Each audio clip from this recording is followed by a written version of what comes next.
दोस्तों बात करने वाली रिलायंस पावर स्टॉक के बारे में। देखो दोस्तों, हाल के अंदर आपको पता है कि रिलायंस पावर को लेकर चाहिए आप देखेंगे कि जो अनिल अंबानी है भाई, उनके ऊपर कई कड़े एक्शन से भी लिए, जैसा कि रिलायंस होम फाइनेंस है, उसमें कुछ वित्तीय गड़बड़ियां पाई गई। उसके बाद 5 साल का तो यहाँ पे वित्तीय जो आपका यहाँ पे इक्विटी मार्केट है इससे बैन, एंड वही दोस्तों 25 करोड़ का बड़ा जुर्माना उन पर लगाया गया। उसके बाद हमने देखा कि जैसे ही अपडेट मार्केट में है तो भाई जो भी अनिल अंबानी की कंपनी के शेयर थे वो हमें दराम होते हुए नजर आए, जिसमें आपका रिलायंस पावर भी है। तो रिलायंस पावर को लेकर अभी के टाइम फिर से गुड न्यूज देखने को मिल रही है। जो ब्रोकरेज है 45 रुपए के टारगेट के साथ अभी के टाइम स्टॉक को लेकर बुलिश है। एंड जो नेगेटिविटी है आई है ना भाई, उस पर ज्यादा जहां तक मेरी एनालिसिस रहती है तो भाई इससे आर पावर पे इफेक्ट नहीं पड़ेगा, क्योंकि आर पावर में कोई कमी नहीं है। आर पावर खाली के अंदर बुलिश था, प्रॉफिट बुकिंग नजर आई इस गिरावट के साथ, कई लोगों ने प्रॉफिट बुकिंग भी किया। बट इस प्रॉफिट बुकिंग के अकॉर्डिंग अगर बताऊं मैं तो अच्छा खासी क्वांटिटी भी यहाँ पे डिलीवरी में गई, क्योंकि हमने फ्राइडे के सेशन में देखा था कि स्टॉक में लोअर सर्किट लगा, 34 करोड़ की बड़ी वॉल्यूम नजर आई, 1235 करोड़ का कारोबार था, जिसमें से अगर आप देखोगे तो ऑलमोस्ट यहाँ पे कम से कम भाई 27 से 28% शेयर, मतलब कि 10 करोड़ के आसपास शेयर ऐसे थे जो हमें डिलीवरी में देखने को मिले।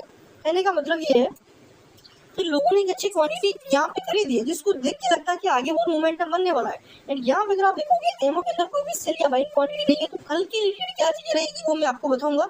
अपडेट भी यहाँ पे हम देखने वाले कि अपडेट क्या है अभी के टाइम। जैसा कि आप देखोगे पहले भाई अपर सर्किट था, अब क्या हुआ कि कई लोगों ने कल इस स्टॉक को पिक किया, मतलब फ्राइडे के सेशन में पिक किया।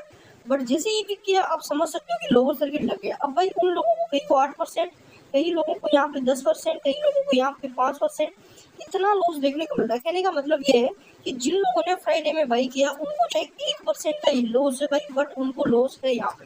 तो क्या लॉस रिकवर होगा, क्योंकि स्टॉक भाई अपने हायर लेवल से 10% नीचे आ चुका है एक ही दिन के अंदर। तो यहाँ पे एक बार हम अपडेट चेक कर लेते हैं कि टाइम जो बड़े प्लेयर है एंड कंपनी की तरफ से, देखो कोई कंपनी कुछ भी बोलते हैं, बट जहां तक मैं बता दूं कि मान के चलो जैसे कि गौतम अदानी है, अदानी ग्रुप की सारी कंपनियां, अगर गौतम अदानी के ऊपर मुसीबत आती है तो भाई सारी कंपनी के शेयर दराम होने वाले। कंपनी की कोई गलती नहीं, बट इनके मालिक की गलती है कि कंपनी से नाम जुड़ा, सारी कंपनियां फिसल जाएंगी। जो मार्केट का विश्वास है वो कंपनी के मालिक चेयरमैन से जुड़ा होता है। तो ये चीज आपको समझना पड़ेगा। एंड यहाँ से अगर अपडेट्स की बात कर लेते हैं तो जैसा कि दोस्तों आप देखोगे 45 तक जाएगा ये पावर शेयर अनिल अंबानी की कंपनी। सेबी के एक्शन के बाद निवेशकों में हड़कंप, जैसा कि आप देख सकते हो सेबी ने एक्शन लिया, 5% का लोअर सर्किट था, अपर सर्किट से डायरेक्ट स्टॉक में एक झटके में लोअर सर्किट लग गया। देखिए दोस्तों, रिलायंस जो अनिल अंबानी की अगुवाई वाली जो रिलायंस पावर है, शुक्रवार को भारी गिरावट के साथ बंद हुआ। रिलायंस पावर का शेयर एनएससी पर हमें 5% के लोअर सर्किट के साथ देखने को मिल रहा है। 34-45 पे टाइम ट्रेड करा। इन शेयरों की गिरावट के पीछे सेबी का बड़ा एक्शन देख सकते हैं, जो कि मैंने आपको पहले बताया। एंड इस अपडेट का तो हमें पता ही है। हम देखिए सेबी ने शुक्रवार को द्विपति अनिल अंबानी की जो यहाँ पे आपकी रिलायंस फाइनेंस कॉर्पोरेशन है उसके ऊपर एक्शन लिया है। उसमें जो टोटल प्रॉब्लम थी जो उसमें थी, यहाँ पे आपकी आर पावर में कोई प्रॉब्लम नहीं है, बट फिर भी आर पावर पे भी यहाँ पे हमें इफेक्ट पड़ता हुआ नजर आ रहा है। ब्रोकरेज की रही थोड़ी समझते हैं। देखिए तकनीकी मोर्चे पर काउंटर पर यहाँ पे अल्पावधि समर्थक 35 का है। कहने का मतलब ये है कि फ्राइडे की जो हमें क्लोजिंग थी ना दोस्तों स्टॉक की, वो 34-38 की नजर आई, मतलब 34-35 के नीचे आता हुआ नजर आया। तो चांस ये कह रहा है कि कल इंट्राडे में स्टॉक हमें गिरावट दिखा सकता है, बट रिवर्स लाने के कल के पूरे चांसेस रहेंगे, क्योंकि सपोर्ट के बिल्कुल पास अभी के टाइम में ट्रेड कर रहा है। देखिए एनालिटिक्स ने सुझाव दिया है कि रिलायंस पावर के स्टॉक में निकट अवधि में 45 रुपए के टारगेट प्राइस तक पहुंचने की क्षमता है। रेगुलर ब्रोकिंग के वरिष्ठ उपाध्यक्ष जो है यहाँ पे रवि सिंह, दैनिक चार्ट पर स्टॉक मजबूत दिख रहा है, 42 रुपए के ट्रक से के साथ अभी के टाइम देखने को मिल रहा है।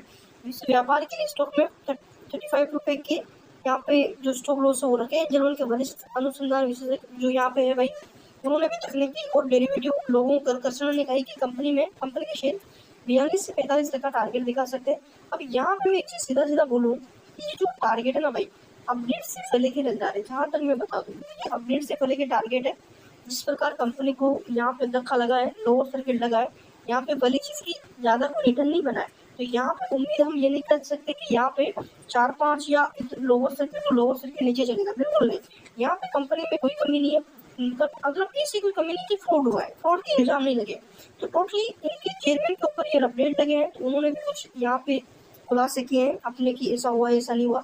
तो उन कुछ मतलब यहाँ पे जो चीजें नजर आ रही है, अगर इनको भी टाइम हम देखें तो मेरे हिसाब से कल इंट्राडे में रिवर्सल आ सकता है। बाकी अगर लोअर सर्किट लगता है तो कल का दिन भारी रहेगा, इसके बाद चांस रहेगा कि स्टॉक रिवर्सल यहाँ से कर दे। तो अभी टाइम ज्यादा डरने की जरूरत नहीं है, क्योंकि लोअर सर्किट लगा है, लोगों में डर है, बाउंड भी का इससे जब शेयर गिरता है तो लोग डर जाते हैं, एक ही दिन के मान के चलो हाई पे था, लोअर सर्किट लगा, तो एक ही दिन के अंदर क्या हुआ, 10% 5% का अपर तेजी, 5% का लोअर तेजी, तो 10% का कई लोगों का प्रॉफिट भी कम हुआ, 10% को लोगों को लॉस भी हो गया। तो ये बड़ी चीज है, बट अब कल से चीजें अगर कल मान के चलो 5% अपर सर्किट में लगता है ना भाई, तो फिर भी जिन लोगों ने फ्राइडे को अपर सर्किट के आसपास खरीदा उनको लॉस ही दिखेगा। तो ये होता है, कभी भी अपर बैंड के अंदर बाई नहीं करना चाहिए, मैं मेरी खुद की पर्सनल राय है आपके लिए, ठीक है। तो अभी के टाइम जहां तक बता दूं मैं, सपोर्ट स्टॉक का अगर हम टेक्निकल व्यू के अकॉर्डिंग, सपोर्ट एनालिटिक्स के अकॉर्डिंग देखें, देखिए एक चीज हमने चार्ट में देखी, अभी के टाइम जो स्टॉक RSI है 59, ऑलमोस्ट 60 के आसपास स्टॉक RSI चल रहा है। अब यहाँ पे आप देखोगे तो ये बड़ा ब्रेकआउट हुआ, इस ब्रेकआउट के बाद ये अपडेट आई तो स्टॉक में क्या दिखा, ब्रेकआउट के बाद लोअर सर्किट। अब यहाँ पे जो सबसे इंपॉर्टेंट सपोर्ट मैं बता दूं आपको मेरे अकॉर्डिंग, तो सबसे इंपॉर्टेंट सपोर्ट भाई स्टॉक का देखने को मिलने वाला ऑलमोस्ट इस लेवल का, कौन सा, 33 रुपए का। तो 33 रुपए से चांसेस है कि स्टॉक रिवर्सल कर ले एंड वापस से अगेन हमें तेजी में देखने को मिले, तो ये चीज ध्यान दें। एंड अभी के टाइम वेट कर सकते हैं क्योंकि अदानी पावर खरीदने की रेस में, अगर अदानी पावर खरीदता है तो यहाँ पे डेफिनेटली वो थोड़ा सा बाउंस देखने को मिल सकता है, क्योंकि यहाँ से अगर देखो तेजी है, गिरा, फिर तेजी, फिर गिरा, फिर गिरावट, फिर यहाँ पे उठने के चांसेस बनने वाले हैं। तो चैनल पे नए हो सब्सक्राइब जरूर कर लो, बेल आइकन को भी खोलो ताकि कंटिन्यू